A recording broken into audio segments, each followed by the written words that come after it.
two writers and best friends who came together during the pandemic to bring the community inspiration through the power of prayer. And now that venture has turned into their first book. It's called Liturgies for Hope, 60 Prayers for the Highs, the Lows, and Everything in Between. Please, everyone, welcome Audrey Elledge and Elizabeth Moore. Nice to have you both here. Thank you. Great to be here. Oh, we're excited. Now, it's so fascinating. This is obviously about prayer, and yet the first liturgy in the book is titled The Liturgy for Those Who Don't Pray. Yep. Why was that important to start off with that? Yes. We want this book to be a book for everyone. So for people of not only all ages and all stages of life, but for people who pray regularly and also for people who maybe have never prayed but are curious to. So we think that anyone can pray. God is listening to everyone. So we wanted to start right off the bat that this is for people who do pray, but also for those who don't. No, but you say pray and don't pray. What about religious and not religious? Are there things in here for people? Because we do have this Faith Friday segment. We have people of all faiths that come on, but are there also things in here? And what can you advise folks who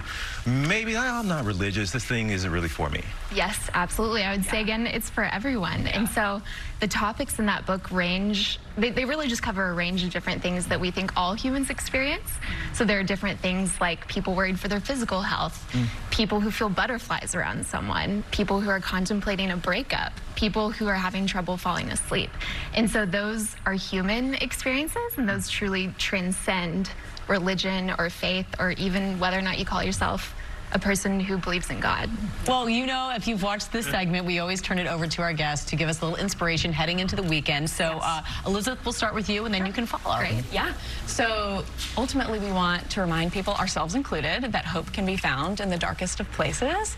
So if you find yourself on a dark or unfamiliar path, God wants to actually walk that path with you. And we actually were talking to a friend of ours recently. His name is Josh, and he was speaking about the liturgy for those who don't pray. And he said that that one in particular made him cry because it reminded him of a time in his life when he didn't want to pray but still wanted God. And so one thing he said actually